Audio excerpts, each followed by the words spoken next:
G'day, welcome back to Mods and Movements. Today on the desk, we're going to be building a Stealth two-tone GMT. Let's take a closer look at all the parts. First up, we've got a 40mm two-tone diver case. Next, I've gone with the black and grey GMT ceramic bezel insert. And for the dial, I've gone with the black on black fish scale, which is going to take a little bit of customization. For the bracelet, we've gone with full brush stainless steel with the solid end links and the faux rivets down the side. And of course, no GMT build is complete without the Seiko NH34, and we're going to be swapping out the white date wheel for this black and gold version. And I've got a few different sets of hands that we're going to choose from and see what looks best. And to match the build, we're going to be using a gold Mods and Movements logo. So now we've got all our parts, let's get stuck into this build. So before we look at the dial, we're going to start with swapping out the date wheel. So we've got these 4 screws here we'll remove. These hold down the date wheel maintaining plate, so we'll whip them out and put them in a safe spot.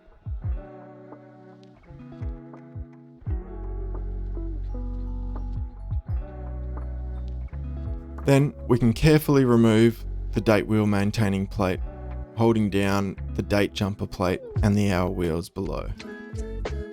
So now we can place the new date wheel. So you can see the groove around the exterior of the movement, and the teeth you can see on the right hand side there, they'll just sit in that groove, and then we pull back the date jumper and let it sit within the inside of the teeth, and it will friction fit hold the date wheel in place. So now we can get the date wheel maintaining plate reinstalled. We'll put that back down, make sure it's seated on the pins. Chuck up a PDF here so you can see exactly how it goes back together, and it shows you the order that all the parts go back down as well if you do bump anything.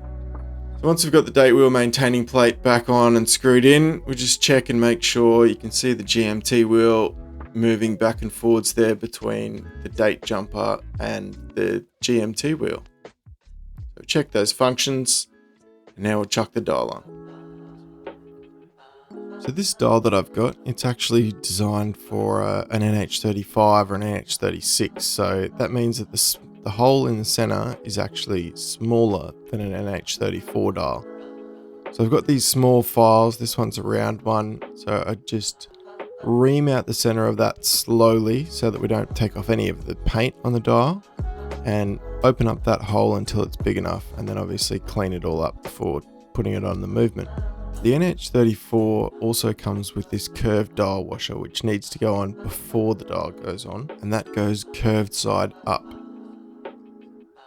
And we're going to start with the GMT hand, which needs anything larger than a 1.6mm. So here I've got a 1.7mm, which should fit over the pinion nicely. So we'll get that screwed on there. Place the GMT hand down, get it all aligned, and get it ready for pushing. I just use firm pressure once I get it in place. What we're trying to do is get it sitting flat so that it's going to clear all the indices, not drag on the dial face, and clear the other hands once they're sat down. I like to just give the dial and the hands a clean off after every hand I place. Just makes it a bit easier to clean the entire build at the end. So we'll just check that we're on track for midnight still, and we're all lined up. That's looking pretty good. Okay, so we'll move on to the hour hand now.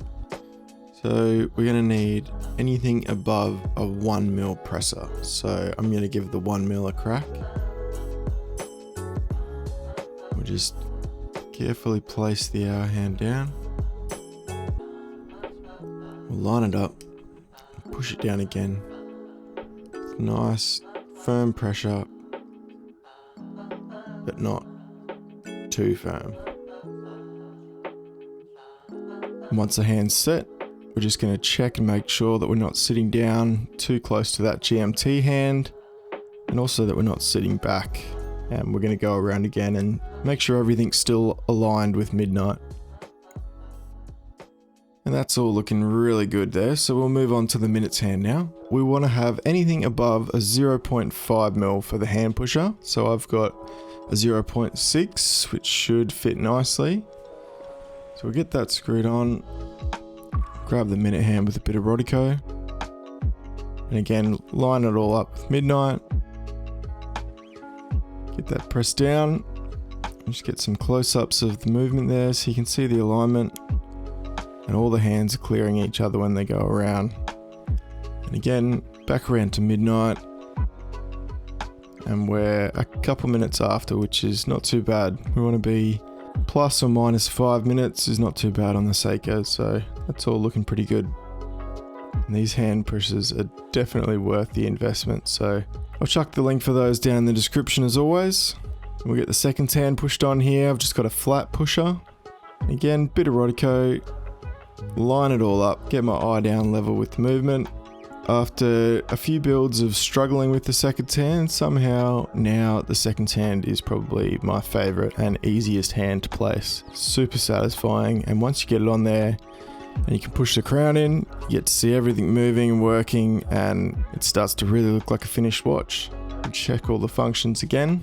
And I will just add a note here, you actually don't want to quick set the GMT hand between the hours of 9 and 3. It's not good for the movement, and I actually had a movement fail on me and I couldn't work out what was going on. Did a bit of digging, and yeah, you can't actually set the quick set on the GMT between the hours of 9 and 3. So hopefully that helps someone out as well and stops someone from killing their movement like I did to one of mine. Another little tip that I've picked up recently from JB Mods on YouTube, who's doing awesome videos, go and check them out. Grabbed one of these lens cleaners. So one end's just got like a lens cleaner brush, the other end's just got like a flat lens cleaner pad on it. And they are fantastic for brushing off dials and hands, all your final cleaning, getting everything ready for your final casing. So this case actually comes with a movement spacer.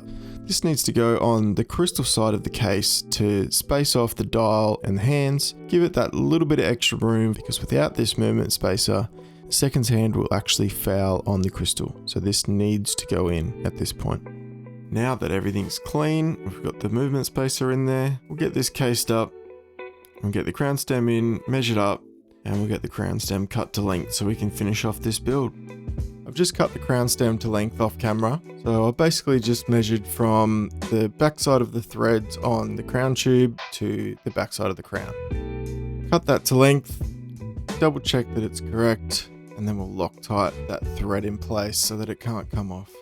Then we're ready to start closing up this case back. So we'll put some silicone grease on the case back gasket. We'll tighten it up, make sure it's all nice and tight. That will be the final time we're putting on the case back for this build.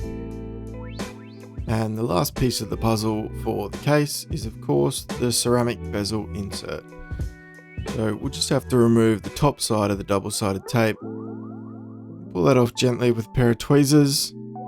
And I always like to get it nice and aligned with 12 o'clock. Make sure I'm not between a click.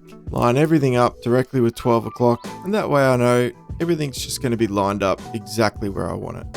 Finally, we just need to get this bracelet sized up. You might notice I've actually got the Jubilee bracelet here. So I did get the Oyster for this build and I completely forgot about it. So I had this one on for a while. I did all the initial photos and everything with this Jubilee. It looks pretty good, but I've gone back to the Oyster, so you'll see photos of them both at the end here. So let me know what your favorite is down in the comments. And if you liked the video, please consider subscribing to the channel. If you'd like a custom watch made, or you've got any questions, feel free to reach out to us on Instagram or chuck a comment down below. Thanks for watching the videos. Until next time, we'll see you on the next one. Peace.